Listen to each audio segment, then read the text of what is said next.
Continuando con Adrián, y aquí embona muy bien con la clase que vimos del nacimiento de Dios, solamente voy a retomar unos puntos centrales para que veamos finalmente a qué se refiere esto del nacimiento de Dios. En la página 136, más o menos como 5 renglones antes de que acabe, dice el texto: nosotros somos lo que Dios espera.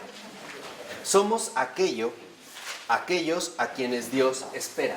Entonces, aquí es muy fundamental precisamente para que nos demos cuenta de que nuestra identidad no depende de lo que nosotros definimos o de lo que nosotros establecemos. ¿Qué quiere decir? Si precisamente lo vinculamos con lo que vimos anteriormente, que nosotros somos lo que Dios espera, o sea, no un ego. No precisamente aquello que va en contra de la verdad o que va en contra de la comunión o que nos desvincula mutuamente, sino que en realidad solo Dios sabe lo que realmente somos.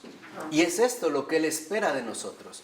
O sea, que nosotros correspondamos precisamente a lo que Él nos ha dado como ser. Por eso somos aquellos precisamente a quienes Dios espera. Entonces, no podemos quedarnos en una mera idea ingenua o distorsionada, incluso desfigurada de nosotros mismos. O sea, a partir finalmente, lo que comentamos hace un momento, de la reducción, incluso la deshumanización que genera nuestro ego. Más bien estamos llamados a alcanzar este lugar de comunión, donde solo aparece Él.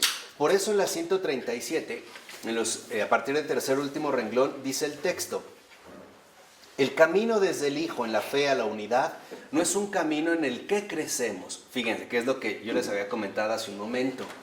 No se trata de que en este camino de la unidad con el Hijo nosotros vamos creciendo, sino más bien un camino en el que siempre hemos de desaparecer frente al solo y único Hijo. Entonces, ¿qué significa seguir a Jesús? En este camino ir desapareciendo cada vez más de nuestra propia subjetividad.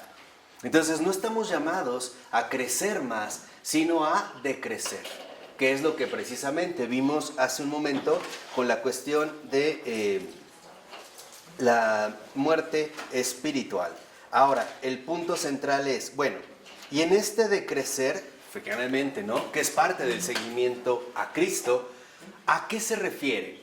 A que nosotros finalmente vayamos desapareciendo. Y en este desaparecer también nuestras tinieblas se vayan extinguiendo. ¿Para qué? Para que seamos llenados de luz. ¿Y para quién? Pues precisamente para los demás. Esto lo dice Adrián como unos 10, 12 renglones antes de acabar el párrafo. Dice: en el derroche del Señor nos coderrochamos nosotros mismos. ¿A quién? A todos los que aún no han recibido la luz. Y también a todos aquellos que la han recibido, pero cuya necesidad aún no está saciada, ya sea porque aún no se encuentran en camino hacia la filiación, ya sea porque no han conocido y comprendido qué regalo han recibido con la gracia de la filiación. Pues hay muchos que se bañan y retosan en la gracia, pero no lo saben en absoluto. Son, como dice Adrián, hijos de Dios con los ojos cerrados.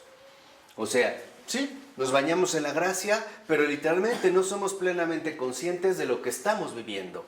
Y peor aún, de lo que estamos llamados a vivir precisamente para el bien de los demás. De tal manera que entonces lo que nosotros asumimos es una tarea. ¿Qué es lo que queremos hacer en esta tarea? Vamos a decirlo así. ¿Cuál es la tarea cristiana que nosotros asumimos? Extinguir nuestras propias tinieblas. Esta es la tarea fundamental.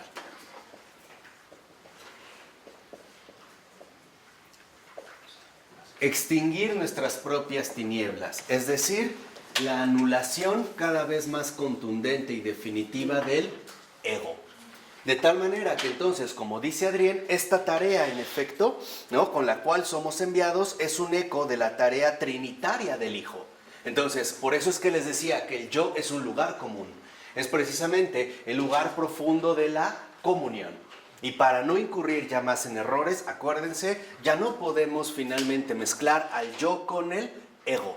El ego no es más que nuestras propias tinieblas, o sea, la aceidad, la pura subjetividad. Entonces, lo que estamos llamados a hacer es a morir a nosotros mismos. Precisamente para que al ir muriendo se extingan nuestras propias tinieblas y entonces, en lugar de estas tinieblas, aparezca la luz. ¿Y qué es la luz? Es la presencia del Señor. De tal forma que entonces nosotros disminuimos y Él crece, ¿no? Es como decía también San Juan Bautista, es necesario que yo venga menos, ¿no? Para que Él sea más. Entonces no se trata de que crezcamos, se trata de que nos vayamos extinguiendo poco a poco. Ahora, esta tarea necesariamente tiene que ser reconocida, sobresaliente o llamativa, no. Dice Adrián en la 139, más o menos a la mitad del párrafo. Es del todo indiferente el modo en que puede configurarse esa tarea en los individuos, o sea, el extinguir nuestras propias tinieblas. Puede ser tan inaparente, tan escondida, tan despreciable como ella lo disponga. Su sentido trinitario puede estar totalmente escondido. Entonces, lo que nosotros debemos de reconocer aquí es que este extinguir nuestras propias tinieblas supone ahora asumir un sentido trinitario. Y este sentido trinitario puede estar completamente oculto. ¿Qué significa esto? Que se puede vivir en un completo secreto entre Dios y el alma. No es necesario que esta tarea se vea respaldada por un reconocimiento exterior. Tampoco es necesario que en efecto nosotros veamos esta tarea como un llamamiento claro a destacar. No es así, porque a veces hay como una cierta tentación del cristiano a suponer que no está haciendo absolutamente nada, ¿no? Que bueno, no está aportando algo, no está sobresaliendo, o no ha fundado un hospital o una escuela. Esto es irrelevante. Lo fundamental es el sentido trinitario que se va encarnando precisamente en lo más íntimo de nuestro ser. Así que el sentido profundo de esta tarea puede pasar completamente desapercibido e incluso puede pasar en este sentido completamente oculto. ¿Por qué? Porque lo que nosotros vemos en este sentido es también un reflejo de la impotencia del Señor en la cruz. Lo vemos en la 140, más o menos como 6 renglones de que inició el párrafo, dice Adén. Él, muriendo en la debilidad, la iglesia misma, caída y quebrada, todo aparentemente en vías de inmediata desaparición.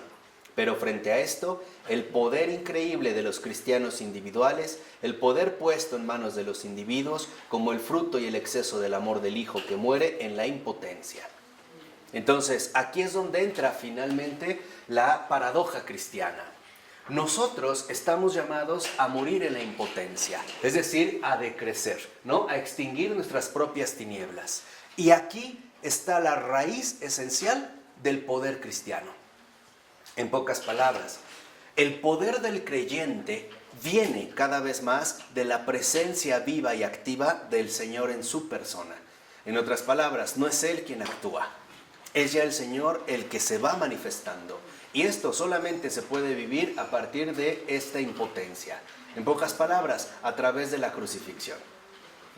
Solamente muriendo a nosotros mismos es como Él en efecto podrá manifestarse con toda contundencia.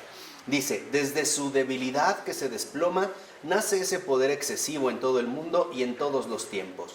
El poder que yo, el último de los pecadores, puedo hacer con Dios lo que quiera, lo que Él me ha regalado querer. ¿Se acuerdan cuando hablamos precisamente de lo que Dios nos exige? Ser hijos. Y realmente, incluso con esta exigencia fundamental. Por eso dicen los últimos 4 renglones. Es la salud total del amor que se expresa en el contrario incomprensible. El Señor en la cruz, muriendo en la debilidad. Y nosotros viviendo en la fuerza de devenir hijos de Dios. Entonces, para nosotros, el punto central está en que asumir un sentido trinitario involucra precisamente una auténtica transformación. Esta transformación es justamente un nuevo nacimiento. Si se han dado cuenta, y yo creo que sí, creo que pueden ver aquí cómo se manifiesta la comunión de los santos. A pesar de que Florensky es ortodoxo y Adrián von Speyer es católica romana, van en un mismo espíritu. E incluso pareciera, ¿no?, que nos van complementando sobre una misma temática.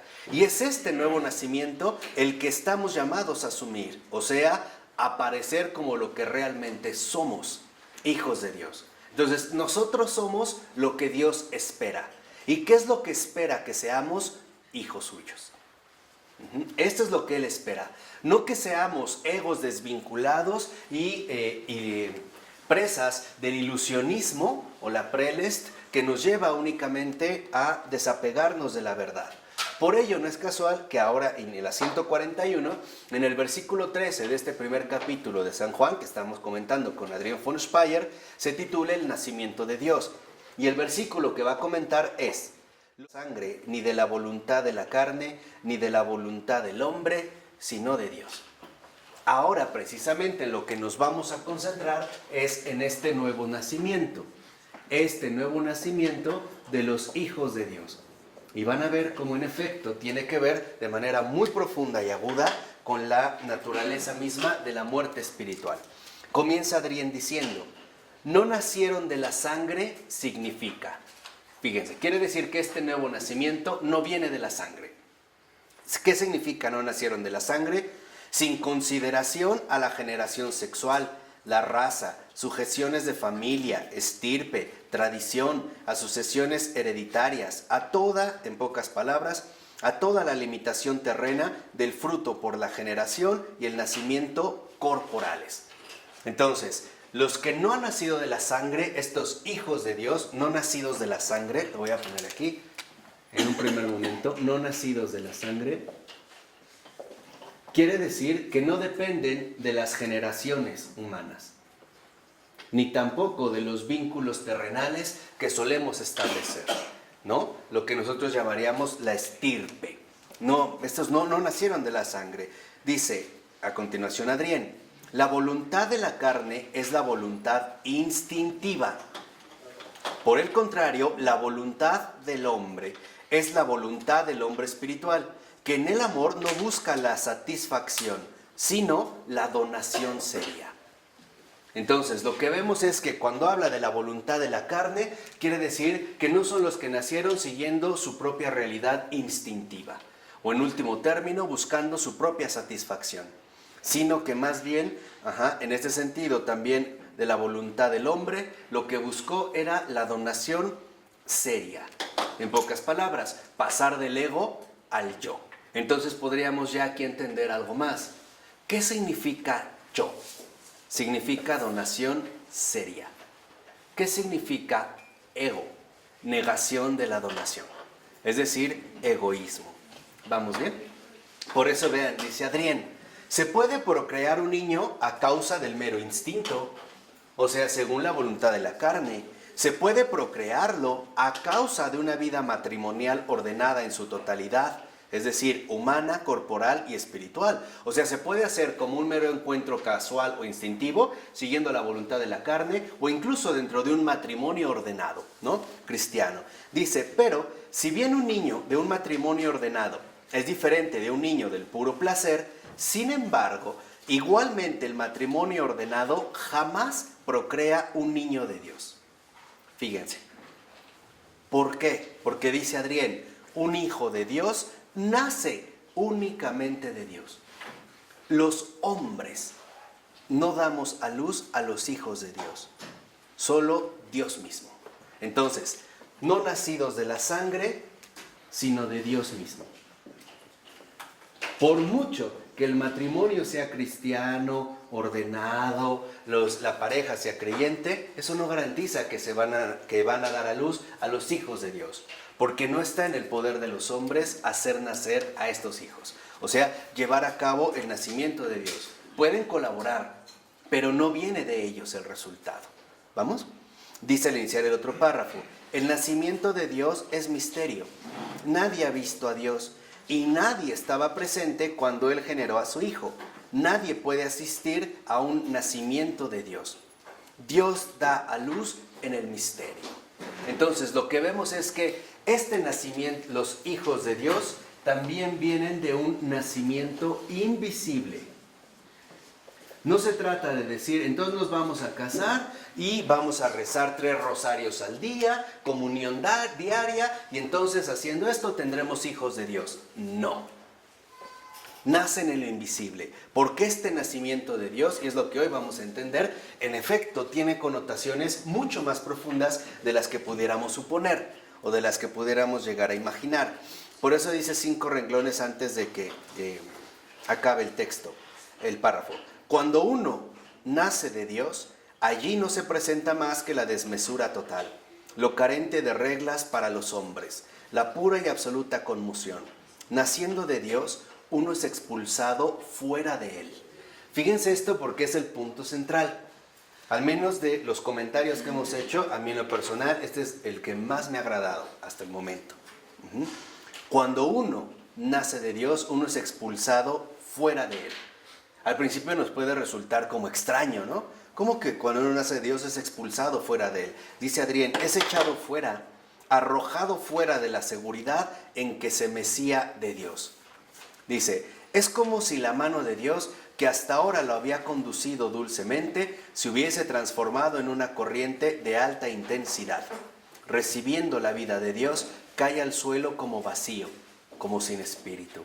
Entonces, fíjense aquí curioso, este nacimiento invisible también de alguna manera representa una expulsión. Sé que ahorita no va quedando muy claro, pero sean pacientes. Solo es ir para ir armando las cosas, ¿no? Entonces, no vienen de los hombres, no dependen de los condicionamientos humanos, es un nacimiento invisible y que una vez que se lleva a cabo, cuando realmente aparece este nacimiento de Dios, es como si el que ha nacido de Dios fuera expulsado de Él. Se presenta una especie de expulsión. ¿Por qué? Dice Adrián a continuación, nadie ha visto jamás a Dios. Él nos ha transmitido con simplicidad perfecta por su Hijo, por la fe, el amor y la esperanza, por la vida de los sacramentos. Entonces, aquí aparece un aspecto fundamental. El que ha nacido de Dios, ahora es como enviado finalmente a mantener esta fidelidad de relación a través precisamente de los sacramentos. ¿Qué quiere decir? Que en efecto, el que ha nacido de Dios no vive por sí mismo, sino que reconoce más su absoluta dependencia hacia aquello que Dios mismo le otorga o que Dios mismo le da. No obstante, el hecho de acudir a los sacramentos es el modo en el cual él corresponde a su retorno a Dios. En pocas palabras, el que ha nacido de Dios es obediente a lo que Dios pide, a vivir como Dios lo ha pedido, a pesar de nuestras repugnancias, nuestras resistencias y sobre todo nuestro ego disfrazado de 1001 pretextos para no asumir esta fidelidad. Por ejemplo, decir que ¿cómo me voy a ir a confesar con un sacerdote que es peor que yo? O con este sacerdote pederasta, o con este sacerdote déspota. En realidad eso no me toca a mí. A mí me toca asumir que estoy llamado en esta expulsión a vivir drásticamente lo que el Señor me va pidiendo. ¿Vamos bien? Este es el primer paso, este es el más leve, no es el más radical, que está vinculado con los sacramentos. Dice como 10, 12 renglones abajo, Dios es fe. ¿Por qué es fe? Porque es respuesta. Y aquí empezamos a ver el fondo. Esta expulsión involucra que Dios se manifiesta como fe, es decir, como respuesta. ¿Qué significa esto? Que el que ha nacido de Dios ahora va a aprender a vivir la fe. O sea, va a aprender a vivir la presencia de Dios como respuesta a su vida, como respuesta a su existencia. Y estas respuestas no llegarán precisamente cuando el creyente las pida.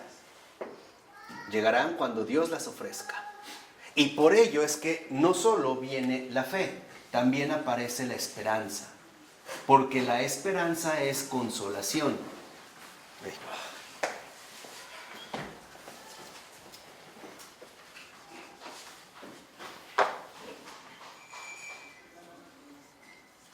El Señor le ofrece la consolación al creyente precisamente como una esperanza que le permite esperar esta respuesta y esperarla tranquilamente. Y también aparece el amor como plenitud.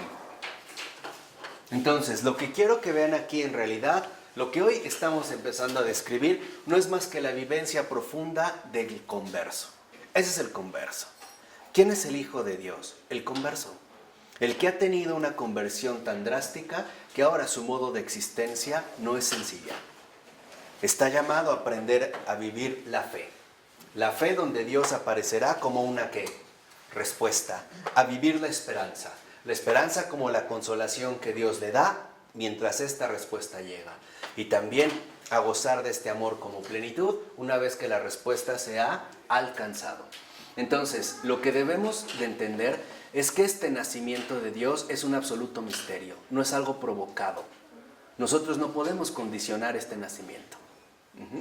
Por eso dice Adrián, 3 renglones antes de que acabe el párrafo: quien nace de Dios es tocado por ese misterio desmesurado de la unidad del amor, más allá de todo discernimiento y de toda incomprensión.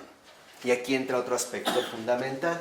En los hijos de Dios también ahora aparece la vivencia de una profunda incomprensión. El verdadero converso no tiene perfectamente claro lo que está ocurriendo. De hecho, ahora, por así decirlo, se encuentra como más extraviado que antes. Pues ahora todo ha cambiado y tendrá que aprender a vivir la fe, la esperanza y el amor como las manifestaciones concretas de Dios en esta vida nueva. ¿Vamos? Esa es la conversión. Dice al iniciar el otro párrafo: este nacimiento acontece de tal modo en el misterio que permanece velado para la mayoría de los hombres. O sea, la mayoría de los hombres ni siquiera nos percatamos de este misterio. Dice, ellos tienen la gracia, pero sin saber cómo la han recibido. Se reconoce la gracia, pero no se sabe, y también esto es importante, hay un desconocimiento. No se sabe en realidad cómo es que esta gracia se ha recibido. Por más que busque encontrar si tenía mérito, si fue, no encuentra una respuesta para entender cómo es que ha recibido esta gracia. La gracia del nacimiento de Dios, del nacimiento de los hijos de Dios. Porque a Dios no le puede presentar sus facturas. Mira, yo invertí tanto, hice tantas buenas obras, fui a tantas misas, ya, vengo a cobrar mi cheque. No sabe cómo ha recibido esta gracia. Dice, ellos son hijos de Dios y sin embargo no comprenden lo que eso significa. En realidad se tiene la gracia, pero no se sabe qué es esto finalmente, lo que significa. Lo que sí pueden aprender es, en la 143, segundo renglón, reciben los sacramentos, ante todo el bautismo, igualmente como regalos de Dios, pero no perciben de qué modo esos dones, regresando a Dios, lo contienen a Dios mismo. Dice Adrián, ahí hay como un pudor de Dios, ¿no? Como una cierta reserva de Dios. Pero, Marco, define qué es lo desconocido. Defínelo bien. Lo que están viviendo. ¿Los dones o...? Sí, o sea, el modo lo desconocido es el modo en el que ahora Dios está obrando. El hecho de haberlos insertado en este nuevo nacimiento, es decir, como hijos de Dios. ¿Por qué? Porque esto desconocido no es algo que sea humanamente planeable ni concebible. Lo que está narrando Adrián es la experiencia de cualquier converso. Solo alguien que haya vivido la conversión entiende claramente esto. Este es, digamos, como el desarrollo de esta auténtica conversión. Porque para el converso, el que ha nacido de Dios y no de la sangre, o de linaje, o etcétera, entiende que lo que está viviendo es algo completamente inconcebible. Ha perdido cualquier parámetro de referencia. No hay modo de poder compararlo con algo conocido, sino que más bien está viviendo ahora precisamente en la invisibilidad de Dios. Sobrenatural. Sí, claro.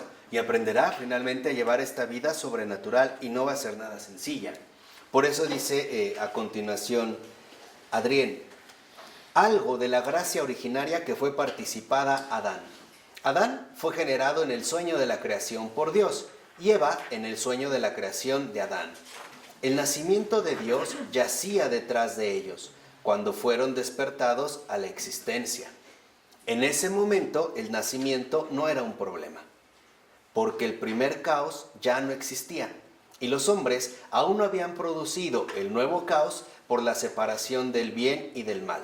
Adán y Eva vivían sin problemas de Dios y en Dios, y Dios mismo cubría con su gracia la distancia entre ellos, y Él, de modo de no dar motivos para ninguna conmoción. O sea, finalmente, ¿no? Hay como una ordenación clara en lo que ahí se está dando.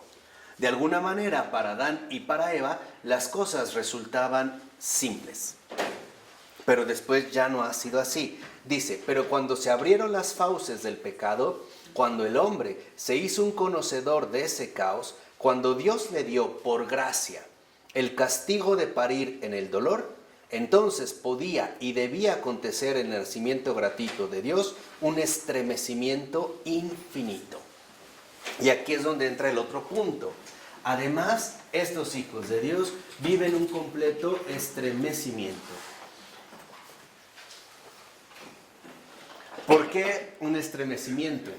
Porque en efecto, ahora están formando parte de algo insólito. Y por ello va a ser bastante complicado el hecho de irse desarrollando de esta manera. Dice a continuación, pues ahora es el hombre del caos, el que, consciente de su caos, debe renacer nuevamente de Dios, del orden y de la gloria eternas de Dios, que frente al caos aparece como lo absolutamente otro e incomprensible. Ahí está precisamente lo que comentaba Ronnie. ¿Qué es esto finalmente completamente desconocido? El orden que perdimos. O sea, ahora conscientes de nuestro caos, debemos de renacer nuevamente al orden que Dios había establecido. Es decir, al orden como hijos suyos. Pero para nosotros, debido al caos en el que estamos, el caos del pecado, esto ahora resulta mucho más complicado que por lo menos Adán y Eva. Por eso les decía, para Adán y Eva es como sencillo, para nosotros no. ¿Por qué? Porque ya estamos finalmente o somos partícipes de este caos. Entonces, renacer en Dios en esto es una situación finalmente mucho más insólita y constituye un verdadero estremecimiento, ¿no? Es algo desmesurado. No tendríamos como palabras a lo mejor para poder distinguir claramente lo que está ocurriendo. Algo ahí más bien se ha dado de manera distinta. Por eso dice al iniciar el otro párrafo, el nacimiento del Hijo se refiere a Jesús de Nazaret, desde la conmoción exterior, fíjense, causa una conmoción, por ejemplo, por la expulsión de Nazaret, de Belén, finalmente de Judea, por la pobreza, por la inseguridad, se hace visible, como desde signos lejanos, algo de la conmoción interior causada por el hecho de que el generado eternamente de Dios es dado a luz aquí y ahora por Dios en la carne de pecado. Es decir, frente al caos de las tinieblas. Entonces, esta conmoción viene de que ahora lo imposible se hace posible. Que la luz brille en las tinieblas. Y especialmente con el Verbo divino, ¿no? Con la encarnación del Verbo. Dice, esta conmoción se ve desde su persecución, su expulsión. Esto solo es exterior. Pero aparte dice, y los hombres en torno a él son incluidos de un modo creciente en ese estremecimiento. La Madre, María, en su conmoción frente al ángel y más profundamente aún frente al Espíritu Santo, en un temblor que se incrementa hasta una conmoción junto con el Hijo crucificado y hasta un dar a luz junto con él como mujer del Apocalipsis. Entonces, aquí lo que podemos mencionar es que en efecto, esto insólito es la encarnación de lo sobrenatural. Lo que para nosotros hubiera resultado completamente insospechado, que ahora se lleve a cabo precisamente en una realidad humana. Por eso dice a continuación Adrián, primero, los apóstoles son librados de gran parte de este estremecimiento. O sea, al menos no lo van a compartir como María, primero. Dice, pero ellos también deben experimentar en el fuego de la pasión algo de la fuerza explosiva del nacimiento de Dios. Entonces, estos hijos de Dios contienen una fuerza explosiva.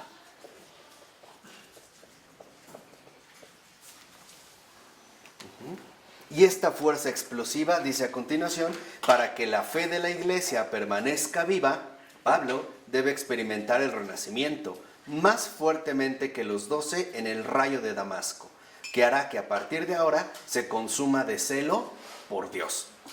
O sea, el hecho, lo que pasa es que en la conversión todo es completamente distinto. Todo es estremecedor, porque uno no está acostumbrado a vivir de esa manera. uno ni siquiera sospecharía la exigencia que conlleva el nacer como hijo de Dios, este nacimiento de Dios. Por eso, en un primer momento, cuando aparece un converso, el más perplejo es él mismo. Porque él sabe ciertamente que algo ha cambiado por completo, pero no entiende bien qué ni cómo van a tener que darse las cosas. Los demás lo empezarán como a olfatear, a sospechar, pero el más confundido es él.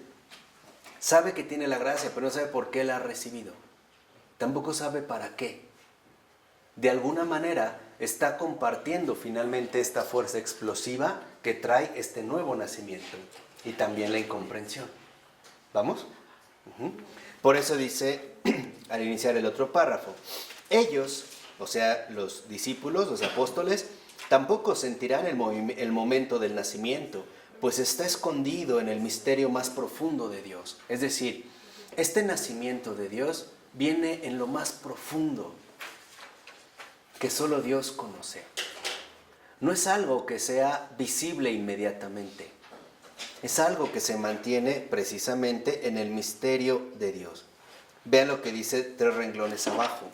Ninguna iluminación, ninguna impresión de sí mismos, nada exultante, nada prometedor, sino una especie de caos sin distinciones ni forma, sin capacidad de discernimiento, de visión, de salida.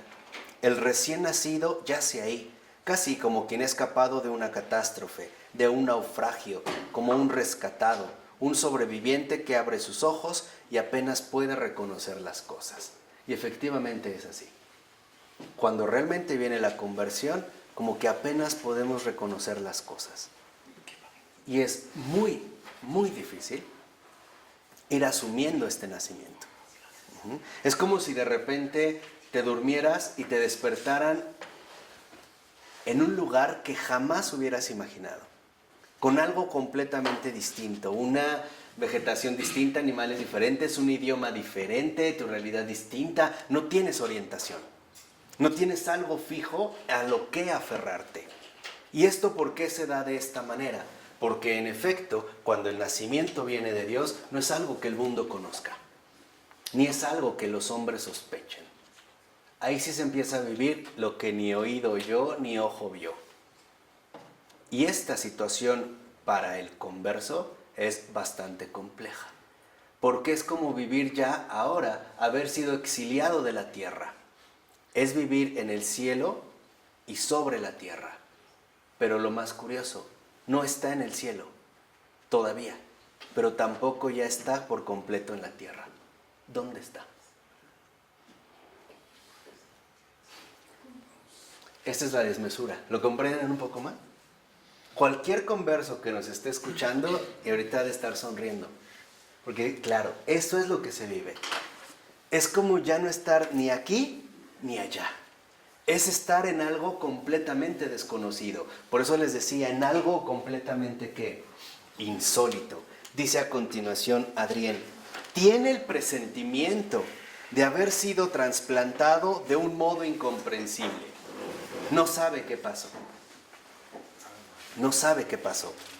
Todas las cosas conocidas a su alrededor no son más las mismas. Ante todo, él no es el mismo. Y en efecto, para el converso, cuando abre los ojos, todo no es lo mismo.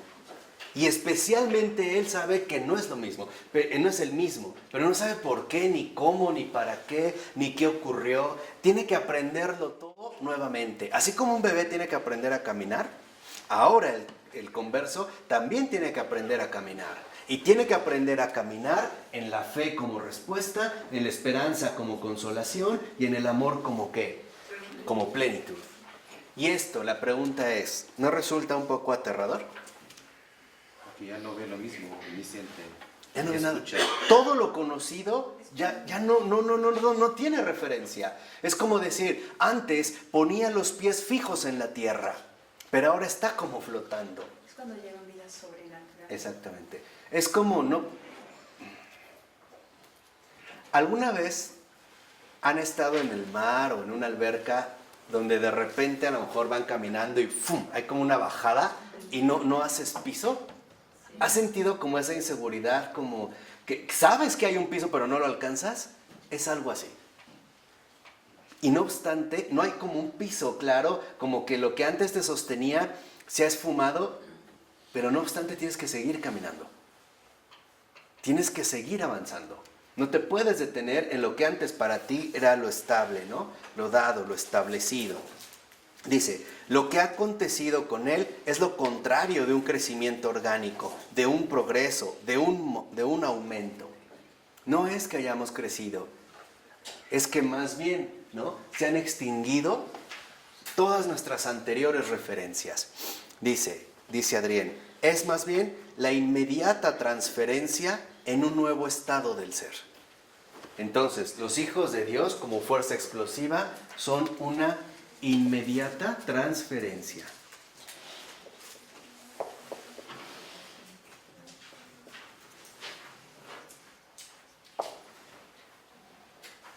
Hay una inmediata transferencia en un nuevo estado de ser.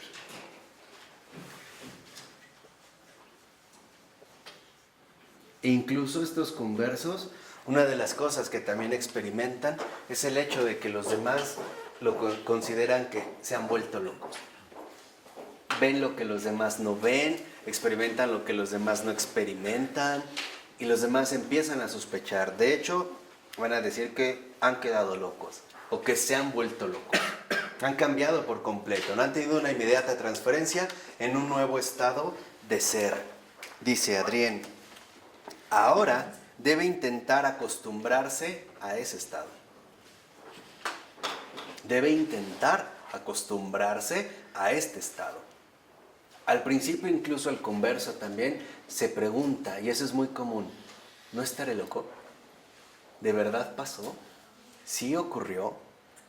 ¿No será más bien que debo de estar internado en un psiquiátrico? Y créanme, cuando esa fase empieza, los ataques del mal espíritu son insoportables. Porque ha sido transferido de inmediato a este nuevo estado de ser. Y no hay nada fijo en lo que apoyarte. Porque no obstante dices, no, es que no estoy loco, pero pareciera que todo sí. Entonces estás loco, mátate. Nadie te entiende, esto no ha ocurrido. No, es una cuestión muy dura. Dice, en el primer instante no llama a gritos a Dios. Tampoco clama por orden, por visiones globales, por distancias y medidas. Solo experimenta lo descomunal del golpe y pide ser reunido. Se ve aquí postrado junto con su cuerpo y tiene la necesidad de cerciorarse de que todavía existe. Sabe que fue salvado, pero no sabe más quién es. Entonces podríamos decir que además de todo esto, también hay un profundo extravío. No sé ya quién soy. Sé que he sido salvado. Sé que me salvaron, pero no sé quién soy. Ahí ha nacido el hombre nuevo. Como decía San Pablo, ¿no? El hombre viejo ha pasado y ha aparecido el hombre nuevo. ¿Ustedes creen que para San Pablo fue tan fácil después de su conversión? No. Asimilar lo que había ocurrido en Damasco, también a Pablo le va a llevar mucho tiempo. No es algo lo que dijimos que ya sabía, ¿no? Ya lo esperaba. Es de verdad como ser arrojado en un nuevo estado del ser, tal cual. Dice... La 145 arriba. Sí. ¿Quién es? Dice, Él es el que Dios ha sacudido y vencido. Al ser tocado por la vida que era en el origen junto a Dios, fue arrojado por tierra. Es un hijo de Dios, pero no sabe lo que eso significa. ¿No? Ahí no hay claridad. En este momento del nacimiento de Dios no hay claridad. Todo es como confuso, todo es revuelto. Uno trata de encontrar lo habitual en él y no lo halla. Es como les decía, es como estar completamente desorientado. Dice al iniciar el otro párrafo y es muy importante. Puede ser que un hombre hubiese vivido ya desde hace mucho en estado de gracia, cuando en el medio de su vida cristiana fue alcanzado por ese rayo. Entonces, ojo aquí, la vida de gracia no es este nuevo nacimiento, No hay que confundir este nuevo nacimiento con la vida de gracia. La vida de gracia es, en este sentido, lo que todos estamos llamados a obtener, pero no todos recibimos este nuevo nacimiento, como este suceso misterioso, que el Señor en ese sentido realiza. Si no lo recibe, ¿cómo pasa la gracia? Como vida de gracia. ¿Cómo? ¿Sí? O sea, viviendo finalmente lo que le corresponde, llevar una vida de gracia, una vida ordenada, una vida de iglesia, una existencia eclesial. Sin pasar por el Sin pasar por nacimiento nuevo. Digamos, este nacimiento nuevo, cuando se da, se nota que es algo completamente diferente a lo que se ha vivido hasta entonces. Toca las emociones. Todo. La vida de gracia es más allá de las emociones, pero la conversión sí toca a la persona emocionalmente. Todo. Por eso decíamos, es una cuestión, es un nuevo estado del ser. La vida de gracia nos puede ordenar muchas cosas, pero esta transformación radical es el nuevo nacimiento, ¿no? El nacer precisamente como hijos de Dios. Por eso dice Adrián, no necesita ser el inicio de la vida de Dios en él. Puede ser que ella, al inicio, haya sido suave e imperceptible, hasta que súbitamente el temblor de Dios conmovió su vida y la hizo nueva. Entonces, no es necesario, y esto es en lo que insiste Adrián, que se dé este nuevo nacimiento para que podamos finalmente experimentar el nacimiento, la vida en Dios o de Dios. No, podemos comenzar más bien justo por lo contrario y esperar hasta este cambio radical cuando en efecto aparecemos como otro completamente distinto. Se nota, a partir de la conversión hay un claro antes y un después. Es clarísimo, ¿eh? A partir de la conversión es como un claro parteaguas. Hay un antes y hay un después. Hay un lo que era y lo que soy. Es que este nuevo nacimiento puede darse, vamos a decirlo así, como de dos maneras. Una súbita, cuando son como conversiones drásticas, como al estilo San Pablo, que son así de un día y un momento, ¡pah!, te tiró y te destrozó, ¿no? Como que te tocó y de verdad uno queda como desperdigado. Entonces uno se va como acostumbrando a esto nuevo. O bien, o conversiones más paulatinas, por ejemplo, como al estilo San Pedro, que no es algo que se nota en un acontecimiento radical, pero que no obstante se va incrementando. Pero lo fundamental es que nosotros, en efecto, estamos llamados a recibir este nuevo nacimiento. Esto sí, de una o de otra manera. Aquí estamos hablando del momento ya definitivo, cuando se nota, por mucho que hayamos llevado una vida de gracia. Dice a continuación, quien una vez ha experimentado, fíjense, quien una vez ha experimentado esta conmoción, queda marcado para siempre por ella. Es lo que yo les decía. A partir de aquí ya hay un claro antes y un después. Además, algo se despierta en él que todo lo transforma. Entonces, este extravío también conduce a una completa transformación. Hay conversos que hasta tienen el día, el año, la hora, cuando fueron derribados por el Señor. ¿No se le llama rebautismo de fuego? Sí, también. Pero es una sacudida tremenda. Por ejemplo, por mencionar un caso conocido, Pascal. Pascal, cuando tuvo finalmente este nuevo nacimiento, fue tan impactante para él que lo redactó en un pedazo de cuero y lo cosió a su chamarra, a su chaqueta. Siempre lo llevaba en el corazón, que es lo que se conoce como el memorial, que fue una noche de noviembre, no recuerdo bien el día. Pero él mismo dice, no, duró más o menos más de 3 horas. Y a partir de ahí, en efecto, Pascal cambió por completo, a tal grado... ¿Llora cuando eso pasa? Híjole, No sabe. Así es. Puede ser que sí. sí, Así dice. lo que pasa es que es muy confuso, porque hay como un llorar entre lo que se rompe y un llorar entre lo que se recibe, pero no sé, es más bien todo como de verdad, como un caos, como... La mejor manera de explicarlo es como la creación, es como una creación nueva. Al principio era el caos, y después Dios separó la luz de las... Eso se vive en el alma. Pero este caos es como indescriptible, como que... Por eso es caos, ¿no? no tiene ni arriba, ni abajo, ni pies, ni cabeza, pero sí hay un momento claro en el cual esto precisamente se vive. Por eso dice a continuación Adrián, él ve algo que nunca puede olvidar, pero los demás no lo ven. Por eso les decía que ahí entra el punto cuando uno empieza a dudar si más bien tendría que estar amarrado con una camisa de fuerza en un psiquiátrico. Si algo por ahí no ha fallado. Dice a continuación, no tendrá más paz. Y esto es cierto. ¿En qué sentido no tendrá más paz? Que ahora va a vivir una profunda inquietud. Porque ya no vive en la seguridad habitual en la que estaba instalado. Ahora, finalmente, irá madurando y creciendo en la fe, la esperanza y el amor. Por eso yo también los invito a que lean muchísimo los testimonios de los conversos. Valen mucho la pena, de verdad, para ver esta experiencia que se ha vivido, ¿no? Estas conversiones. Dice a continuación, ha salido de un espacio al que no volverá a ajustarse nunca más del todo. ¿Cuál es el espacio del que ha salido? El mundo. Ha sido como arrojado del mundo. Y lo peor es que sí tiene que seguir en el mundo.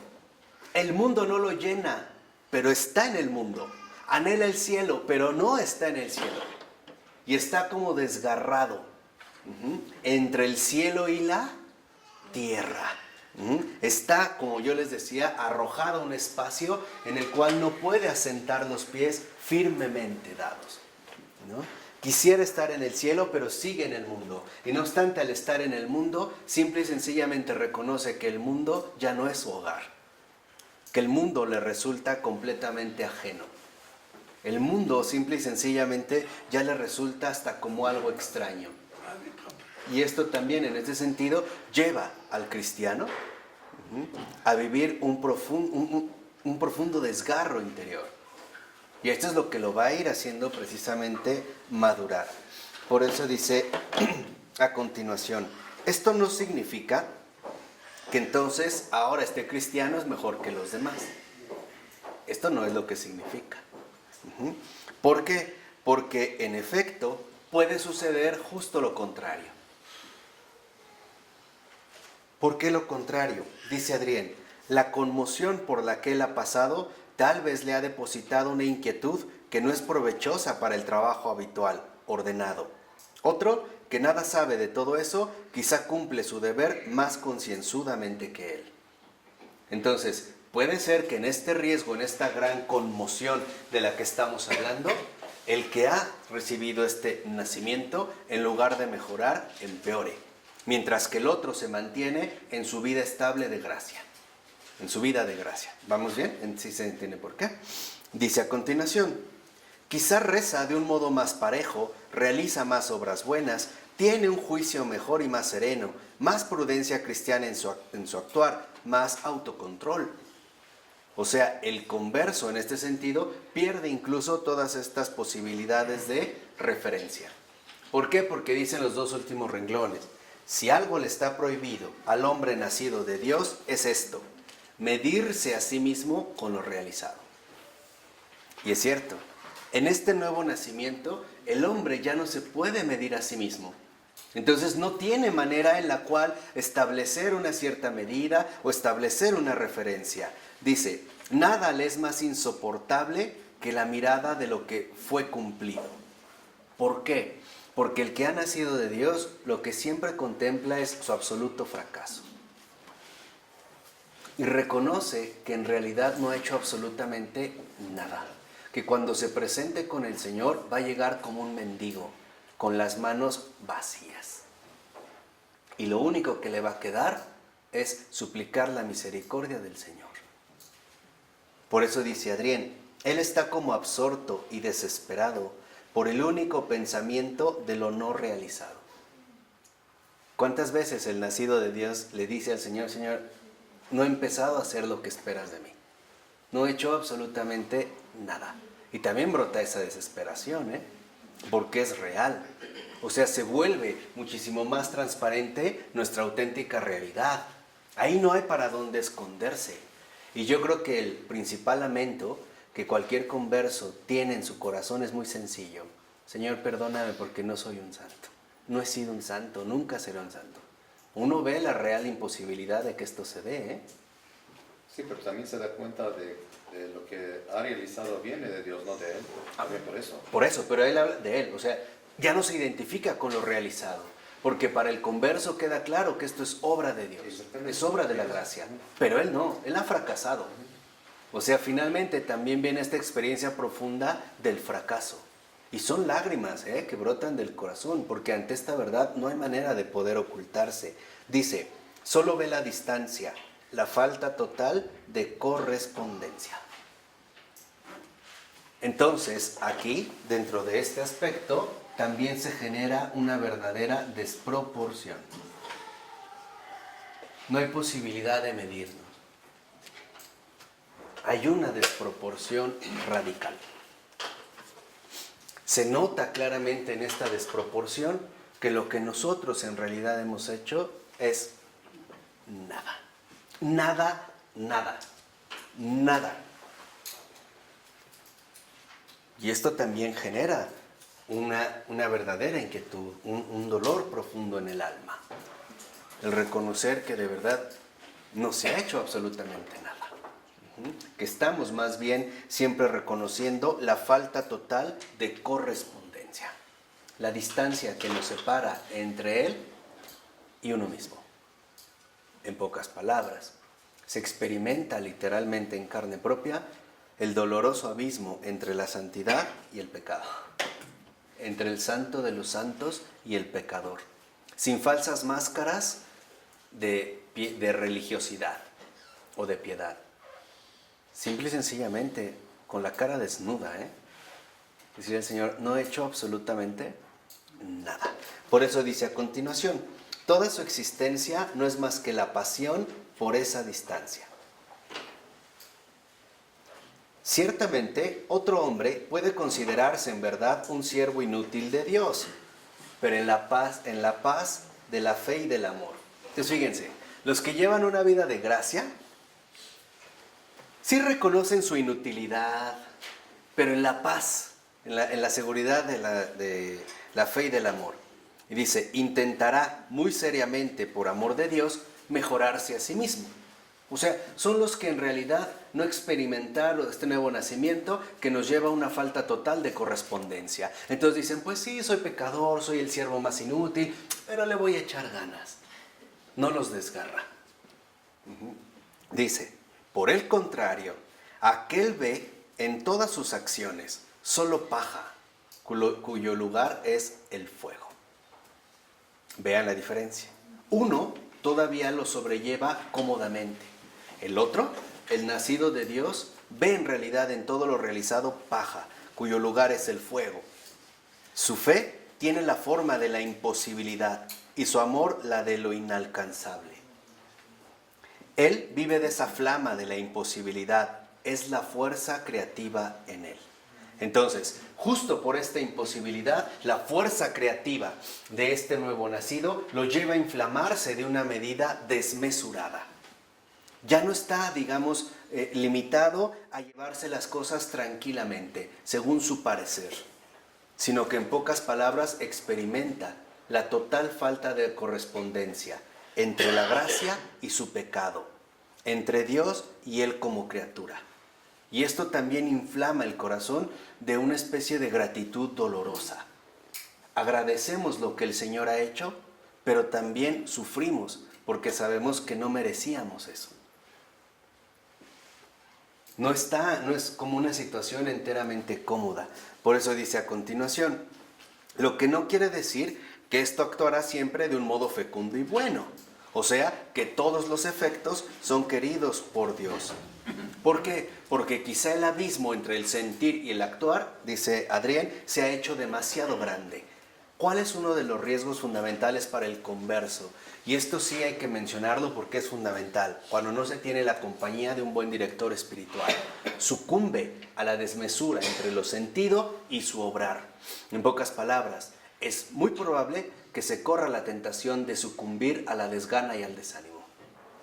Está la noción de ver que es incompatible, ¿no?, lo que nosotros realizamos con lo que Dios nos ha dado, que muchos definitivamente pueden caer en el desánimo total y decir simple y sencillamente, no más, y caer, o en ese sentido, quebrarse. Por eso dice Adrián, todo lo futuro lleva el estigma del recuerdo de la catástrofe. El temblor que atraviesa toda su vida puede ser contraproducente para mucho bien. ¿Y esto cuándo sucede? ¿Cuándo se vuelve esta situación contraproducente para mucho bien? Cuando no se crece en la fe. Y entonces empezamos ahora a girar las cosas hacia nosotros mismos. Empiezo a darme cuenta que soy un inútil, un inservible, un ingrato, y esto obviamente me va separando de la luz. Y en lugar de hacer mucho bien, termino privando de mucho bien, porque me quedo ahogado, ¿no?, atragantado con mi propia bajeza. ¿Queda claro? Por eso es fundamental que no perdamos de vista lo siguiente. Miseria, sí, pero siempre con misericordia. Las dos M's. M y M. Miseria y misericordia. Si solo nos quedamos con la miseria, nos vamos a quebrar totalmente. Pero, si solo me quedo con la misericordia sin miseria, me voy a volver un verdadero irresponsable. Entonces, siempre miseria y misericordia, bajeza y grandeza. De otra manera, queda todo como deshecho. Dice, el hombre que nació de Dios parece como disperso, absorto. Todo lo que escucha de Dios es menor de lo que él sabe de Dios. Hasta eso sufre. El que ha nacido de Dios sufre cuando otra persona habla de Dios y sabe que no es eso. Le duele. Ya está unido, digamos, a esta pasión de Dios. Todo lo que él piensa de Dios es menor de lo que Dios le ha mostrado en aquella experiencia. Y esto lo lleva a la desesperación.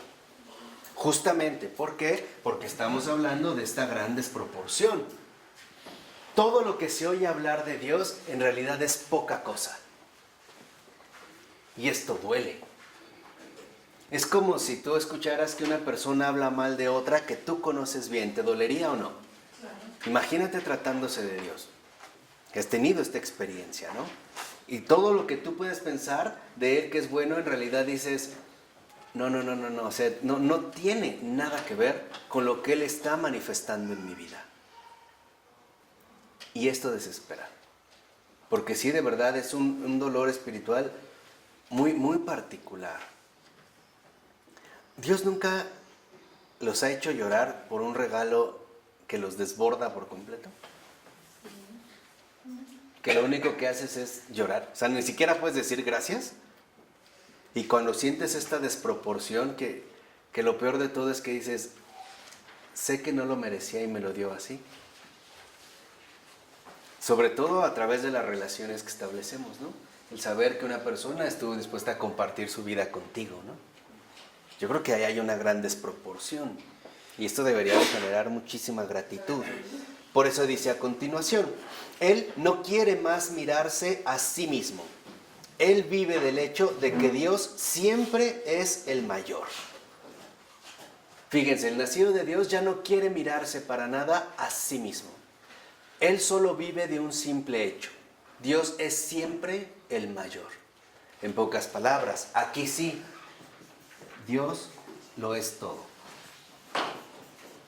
Por eso no sé si han dado cuenta que cuando realmente viene un converso, lo único de lo que habla es Dios. Y pareciera querer hablar día y noche de Dios. Y a los demás los cansa y los aburre y él sigue. Y todo de Dios. Y Dios esto, y Dios aquí, y Dios allá. Hasta que, ya cállate, ya saca otro tema. No, y Dios acá, y no sé qué está pasando. Y entonces, y está como absorto, o sea, está como, ¿no? Totalmente desorientado. Bueno, pues así tendrá que acostumbrarse a vivir. Y esto le llevará años. Se va a requerir mucho tiempo. Pero nunca se sentirá de nuevo completamente cómodo. como los que ya se sienten verdaderamente cómodos en el mundo, porque están en su hogar completamente, ¿no? Por eso dice Adrien, desde el momento en el que se despierta del golpe que lo hirió y de algún modo se vuelve a orientar, jamás ya lo hace completamente. Él ve todas las cosas únicamente desde el punto de vista de Dios. Ya no puede ver las cosas de otra manera. Ya todo lo ve desde el punto de vista ¿qué? De Dios. Dice, porque ha tenido experiencia del carácter siempre mayor de Dios, el mundo ha de aparecerle como lo que se desvanece. Pero lo curioso es que se desvanece y no obstante él sigue en el mundo. Y ya lo que decía Adrien de ahí, ya jamás se va a poder nuevamente como establecer cómodamente, de manera cómoda, ¿no? Dice al iniciar la 147, el equilibrio entre Dios y el mundo le ha sido quitado para siempre. Antes se buscaba mantener un equilibrio. Vivo bien, voy a misa, comulgo a veces, hago buenas obras, ¿no? Como que intentábamos mantener un equilibrio entre el mundo y Dios. En pocas palabras, se buscaba quedar bien con dos amos, ¿no? Entonces los vamos a tratar de adaptar, ¿no? De acomodar. No obstante, cuando se ha dado la conversión, el equilibrio entre Dios y el mundo le ha sido quitado para siempre. Ya no hay posibilidades de equilibrarlos. Dios siempre vence. Por ello no es casual que ante conversiones muy drásticas es muy común que el converso lo primero que decida es dejo el mundo y me voy de sacerdote, me voy de monje, me voy de religiosa, me voy a hacer misiones a África, quiero morir contagiado por el ébola y dar mi vida por los demás porque está como desproporcionado. Pero algo es cierto, el equilibrio entre Dios y el mundo ya nunca es igual. Ya no. Y el mundo se lo va a echar en cara. Precisamente porque ahora para él lo primero de todo es Dios. Ahí sí se vive, amarás a Dios con todas tus fuerzas, con toda tu mente, con todo tu corazón. Y el mundo se lo va a reprochar hasta el último día. No es ahí cuando empiezan a decir de, ay, ahí viene la mocha, el mocho, mira el que antes era bien borracho, ahora ya no toma, muy santito, ya usa rosario, cuando antes era el blasfemo, ahora ya es monseñor y no sé qué tantas cosas. El mundo te va a hacer una guerra, y es una guerra vida o muerte, y es una guerra de por vida. De tal manera que entonces uno se vuelve un verdadero extraño para el mundo. Pero lo peor es que aquí seguimos. Y aquí seguiremos hasta que el Señor disponga. Entonces también hay esta desproporción nos lleva a un total desequilibrio.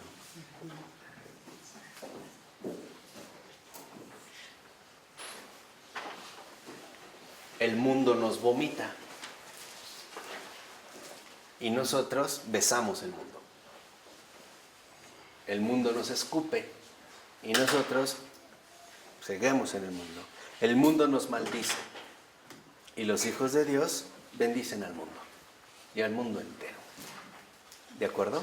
Vamos a dejarle hasta aquí para avanzar en lo que sigue porque es lo más importante para no apresurarnos. Es como la preparación. ¿De acuerdo? En el nombre del Padre, del Hijo y del Espíritu Santo. Amén.